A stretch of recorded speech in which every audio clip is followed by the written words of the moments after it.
Halo kawan baper, jumpa lagi di Baomong Pertanian dan Peternakan, Balai Besar Pelatihan Peternakan Kupang. Baper kali ini menghadirkan sebuah tema yang sangat menarik, yaitu budidaya hijauan pakan ternak telaten, peningkatan produksi hijauan pakan. Dan pada hari kesempatan ini, kawan baper, kita telah hadir bersama-sama dengan kita, yaitu seorang narasumber yang luar biasa.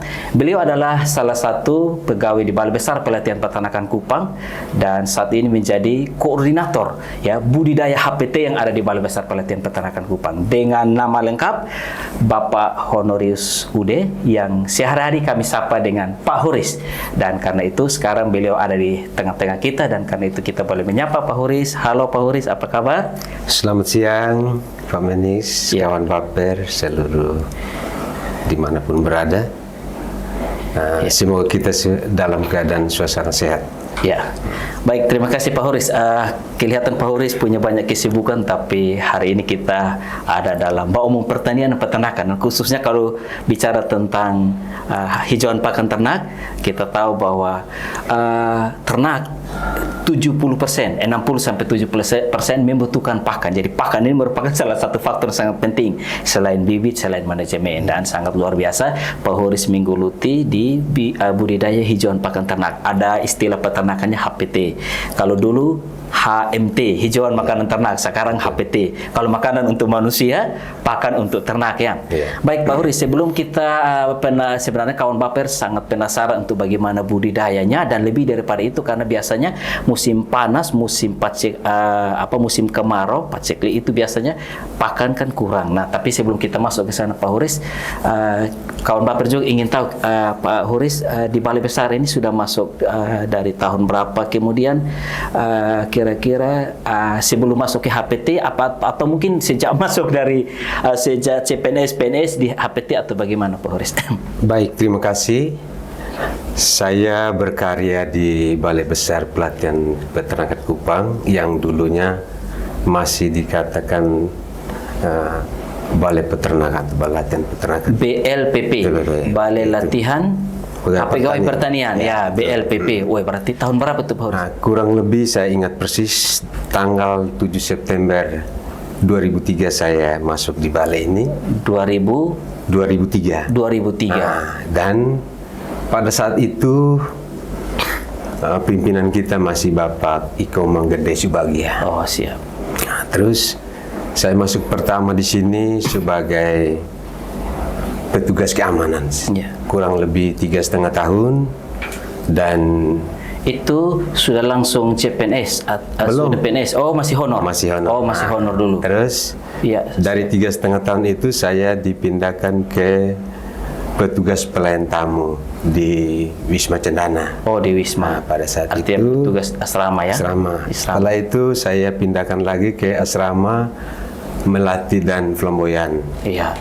Masih profesi yang sama. Nah, setelah dari asrama saya mutasikan ke petugas ternak kambing. Ternak kambing. Kurang lebih 3,5 tahun juga. 3,5 tahun. Setelah dari kandang kambing saya dipindahkan lagi ke hortikultura.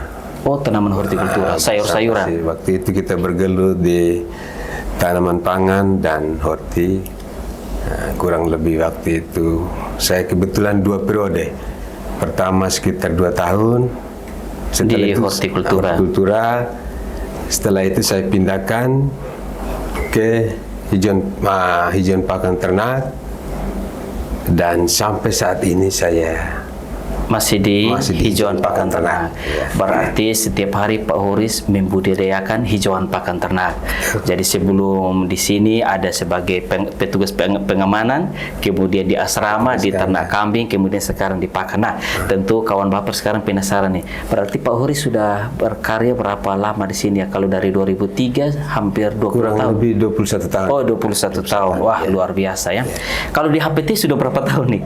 Kalau di HPT itu Baru 5 tahun. Oh, 5 tahun. Oh, 5 tahun itu luar biasa ya. 5 tahun berarti pengalamannya sangat luar biasa. Nah, memang Pak Horis kita ingin supaya berbagi tentang bagaimana budidaya, karena kami lihat bahwa di Balai Besar Pelatihan Peternakan kelihatannya hijauannya tersedia sepanjang tahun. Nah, kita ingin juga untuk mengedukasi masyarakat, khususnya masyarakat pertanian, khusus di bidang peternakan lagi, untuk bagaimana budidaya HPT. Karena kalau tidak ada pakan, ternak tidak mungkin gemuk, tidak mungkin juga beranak. Nah, seperti itu. Nah, kira-kira seperti apa mulai dari berbicara tentang budidaya Pak Horis ya, kan mulai dari pengolahan lahan, kemudian siap bibitnya, kemudian ditanam, pengairan, kemudian sampai pemupukan, ada penyiangan ya, kemudian panen. Itu kan satu sistem yang harus dijalani oleh seorang yang bergelut di budidaya HPT. Nah, bagaimana cara pengolahan lahan atau tanah yang ada di Balai Besar? Karena kalau misalnya kita olahnya manual, mungkin 1 hektar kita bisa 1 tahun baru selesai, Pak Horis.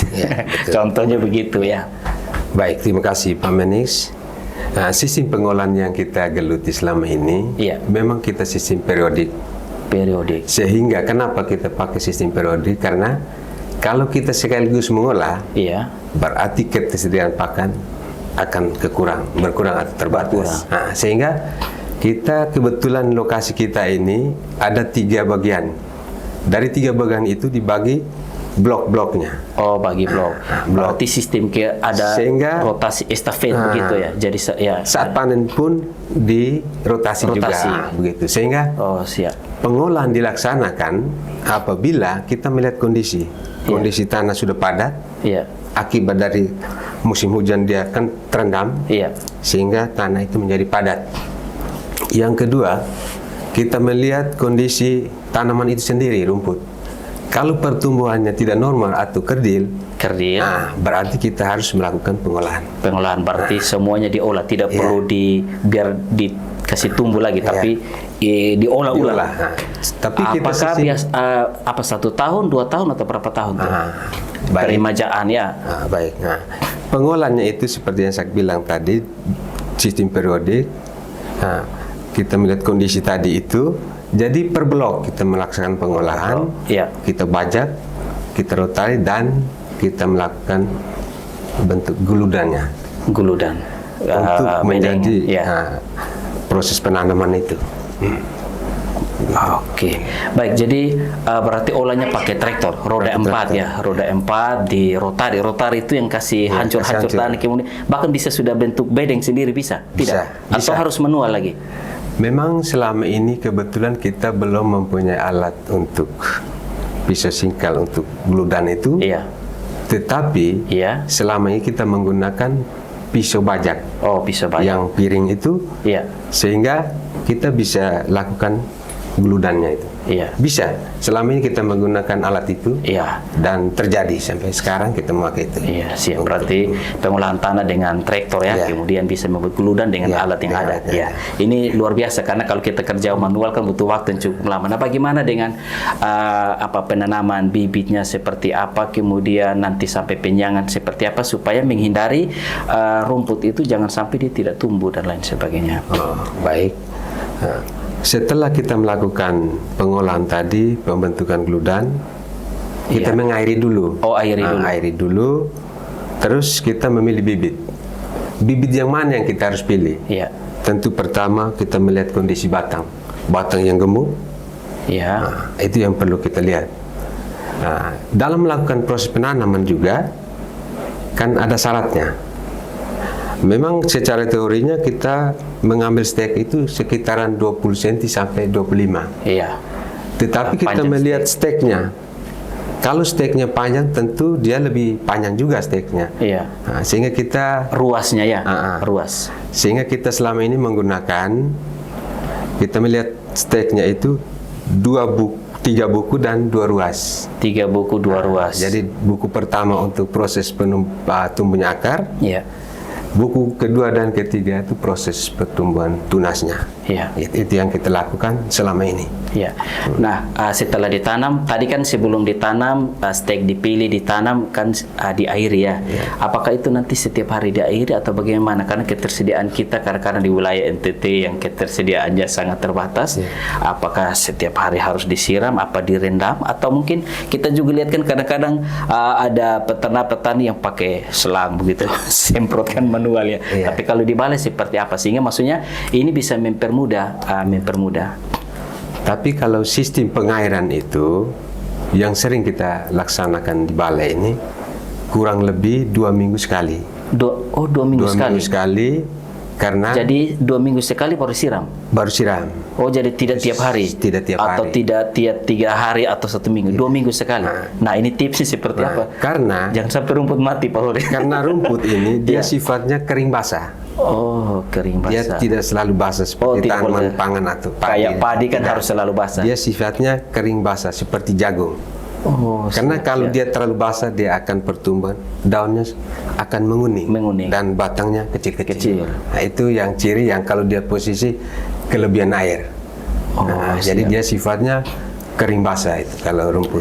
Wah, kayaknya kawan baper penasaran Pak Horis. Kalau memang mereka penasaran bisa datang ke Bali. Cukup 2 minggu sekali, ini kan luar biasa. Bisa. Berarti sistem pengairannya itu dengan apa? Diairi di guludanya, di gotnya, di saluran itu ya. Jadi yang penting basah itu kan bisa merembes ke bedeng-bedeng begitu. Jadi sistem pengairnya setiap blok itu sudah tersedia pipa induk. Oh, ada pipa induk. Ada pipa induk. Dari pipa induk kita pasang stop keran. Ya. Sehingga kalau lahannya luas, mungkin stop kerannya cukup. Ya. Sehingga itu bisa jangkau kita waktu saat air itu. Jadi setiap alur ini geludan itu, kalau sudah sampai ujung pasti kita pindah ke alur yang lain. Sesuaikan ya. Disesuaikan. Wah, luar biasa ya. Ternyata 2 minggu sekali. Jadi hari-hari lain kita bisa lakukan yang lain. Nah, oke, kalau kita sudah airi, rumput sudah tumbuh bagus. Nah, ada istilah pertanian organik atau peternakan organik. Nah, ini kan yang sementara lagi ini ya, bahkan kalau bisa kita mengkonsumsi makanan juga organik. Kalau bisa daging sapinya organik karena makan rumput organik. Nah, ini pemupukan seperti apa Pak Horis? Apa pupuk organik atau mungkin ditambah urea dan lain sebagainya sehingga rumput ini bisa lebih cepat produksi, cepat panen? Oke, baik, terima kasih. Perlakuan pemupukan yang kita sering lakukan di balai ada 2. Ada 2. Yang pertama biasa kita gunakan pada saat pengolahan lahan sebelum diolah. Iya, kita traktor olah itu. Kita sebar dulu pupuk kandang. Pupuk kandang dari kebetulan kita punya pupuk kandang di belakang ini melimpah. Iya, siap. Sehingga kita sebar dulu, baru kita balik tanah atau bajak tadi. Sehingga dia tercampur pada saat kita olah. Jadi sekaligus daripada harus kerja double. Setelah itu, kalau sudah proses penanaman, tentu kita menggunakan pupuk kimia sedikit. Karena urea. Kenapa kita menggunakan pupuk kimia dalam hal ini urea? Dia bisa memacu pertumbuhan vegetatifnya daunnya itu. Karena yang kita butuh daunnya ini. Iya. Berarti ada kira-kira satu pohon, satu batang atau satu pohon rumput itu dikasih berapa gram bisa diperkirakan? Kan bilang sedikit ini berapa, jangan sampai sedikit ini 1 genggam atau 1 kilo atau apa kira-kira berapa gram atau berapa ini? Iya, baik. Nah, jadi yang kita sering lakukan pupuk urea ini memang tidak banyak seperti yang saya katakan tadi. Nah, kita biasa menggunakan jari. Genggaman jari. Ya. Nah, jadi kalau kecuali kita pakai genggam. Tapi kalau genggaman jari dia sedikit. Nah, itu berarti palingan 3 gram ya, paling tinggi. Bisa juga tidak sampai. Tidak sampai ya. Paling kurang 2 gram lah. Itu sekali pupuk saja, sekali pupuk sampai panen. Sampai panen. Iya, siap. Berarti organiknya lebih banyak ya karena pupuk kan sudah ini. Nah, karena sudah pupuk pasti dia bertumbuh, diairi 2 minggu sekali. Kapan panen Pak Horis? Karena yang dinanti-nanti kalau rumput sudah tumbuh, sudah sehat kan pasti kita ingin dipanen. Jadi umur yang idealnya mulai dari kita tanam sampai saat panen. Sebetulnya umurnya 2,5 bulan. 2,5 bulan. 2 sampai 2,5 bulan. 2 sampai 2,5 Tapi kalau kita mau jadikan itu menjadi bibit bisa sampai 3 bulan. Oh, dibiarkan 3 bulan baru buat jadi bibit. Jadi bibit. Tapi kalau untuk dikasih ternak 2,5 sampai bulan, 2,5 bulan ya, sudah. sudah bisa dipanen. Ya. Kalau misalkan begini Pak Huris, setelah dipanen misalkan 2,5 bulan, kira-kira kapan lagi dia dipanen lagi? Kan pasti kan nanti diairi, dipupuk, kemudian di penyiangannya, kemudian nanti dipanen. Kira-kira berapa hari lagi? Jadi setelah dipanen, tentu kondisi rumpun itu kan sudah dalam keadaan hidup. Beda dengan kita tanam baru. Oh, siap. Jadi tinggal diairi saja. Kalau kita tanam baru, tentu dia punya umur tadi 2 sampai 2,5 bulan kita panen. 2,5 bulan. Tetapi kondisi sudah posisi hidup, tinggal dia tunas, berarti minimal 2 bulan kita sudah bisa 2 bulan sudah bisa. Jadi setiap 2 bulan bisa dipanen. Bisa dipanen. Baik, terima kasih Pak Huris. Untuk budidaya kayaknya hampir lengkap. Nah, memang ada hal yang mungkin belum disampaikan, tapi kalau kawan baper tentu penasaran, kalau bisa magang di Balai Besar atau datang langsung ke Balai Besar. Nah, sebelum kita pindah ke topik berikut, Pak Huris minum dulu. Baik. Ya, biar supaya kita cas tambah tenaga dulu. Baik, kawan baper luar biasa. Aduh, izin ya. Nah, Pak Huris, kita lanjutkan. Waktu terus berjalan ya. Kira-kira jenis rumput apa saja yang ada di Balai Besar Pelatihan Peternakan Kupang? Apakah hanya satu jenis? Kalau kita di sini ada jenis rumputan dan pepohonan. Rumput-rumput pepohonan. Oke. Ya. Jadi rumput terdiri dari rumput jadi Setaria ada, Mulato ada, 2, Paspalun ada, 3. Kalau jenis rumput Kingresnya itu ada varietas Zanzibar, Biogres, Gamma Umami, Pacong juga ya? Pacong. Nah, itu yang selama ini kita. Cipelang juga ya? Kan itu masih dalam rumput jenis gajah ya? Ya. Itu. Wah, berarti terus kalau pepohonan ada lamtoro. Jenis legum tadi. Lamtoro, turi ada. Siap. Ya, kita ada di sini siap. Oke. Mudah-mudahan mungkin dengan informasi ini kawan baper bisa ya, kalau ada mau budidaya datang ke Balai, konfirmasi ke Balai, kita siap bibit bisa dikembangkan supaya potensi hijauan pakan ternaknya bisa menyebar di seluruh wilayah NTT. Nah, ini sangat luar biasa. Nah, Pak Huris mungkin selama berapa tahun, sudah 5 tahun ya menggeluti di HPT, biasanya masalah-masalah apa, kendala-kendala yang sering dialami ketika mulai dari proses pengolahan sampai panen, mungkin yang pengalaman yang terjadi di Balai Besar Pelatihan Peternakan Kupang seperti apa? Baik, persoalan atau masalah yang sebetulnya tidak sering, tapi kadang kita menemukan itu. Salah satunya pada saat kemacetan pompa air. Itu saja. Jadi sistem pakai pompa air kalau pompa air macet ya? Iya, apalagi pada saat musim kemarau. Itu, tapi tidak lama, namanya kita dikerja mengabdi di instansi ini tentu ada persediaannya dan solusi pasti ada. Nah, karena sarana pasti disiapkan. Tinggal bagaimana kita cara kita untuk pendekatan kepada siapa. Itu ya. Minimal atasan ya. Bos lah. Minimal atasan langsung dari Pak Huris kemudian ditindaklanjuti. Oke, siap. Berarti kendala itu ya. Nah, kalau ketersediaan pakan untuk sepanjang tahun untuk ternak yang ada di Balai Besar seperti apa? Apakah selalu terpenuhi atau jangan sampai surplus Pak Huris? Atau jangan sampai tidak cukup? Nah, mungkin Pak Huris punya pengalaman di membudidayakan HPT. Baik, selama saya bergelut kurang lebih sudah 5 tahun di hijauan pakan ternak, memang kendalanya jarang ditemukan untuk kekurangan pakan. Karena tadi cara panennya kita manajemen sudah diatur. Nah, jadi setiap blok kita sudah diatur, blok ini kita sudah atur cara panennya, sehingga tidak mereka teman-teman yang penyedia pakan tidak asal mereka potong di mana mereka suka. Tetapi ditanya, blok ini siapa yang mengelola, gitu. Sehingga teratur cara pemanen. Di saat dia tumbuh juga dia rotasi itu tadi. Jadi, nah, kalau untuk ketersediaan selama ini selalu tersedia. Berarti selalu cukup ya untuk ternak, bahkan kalau bisa lebih. Saya pernah dengar bahwa misalkan musim-musim hujan Maret, April biasanya kayaknya surplus pakan tuh, sampai kalau bisa kita jual keluar ya. Oke, jadi luar biasa. Terima kasih Pak Horis. Ternyata ketersediaan pakan, karena saya melihat dari penjelasan apa yang disampaikan oleh Pak Horis, ternyata sumber air di dekat. Sumber air ini yang membuat hijauan pakan tetap terpelihara walaupun musim kemarau ya. Sekarang pun air tetap full ya. Melimpah. Ini sumbernya sumber bor.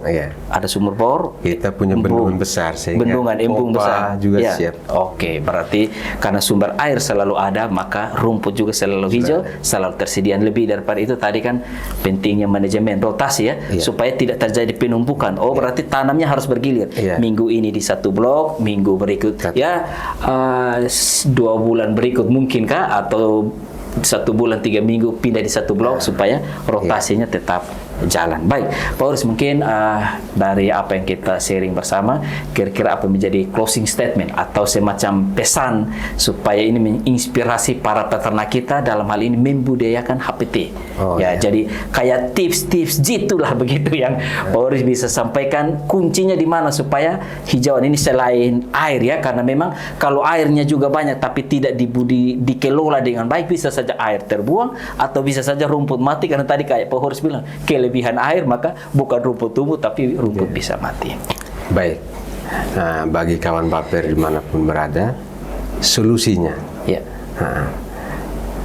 sebagai peternak, kalau kita mau berternak tentu ada sarana pendukung seperti minimal lahan, terus ada air, sehingga proses kegiatan hijauan pakan ternak dapat berjalan.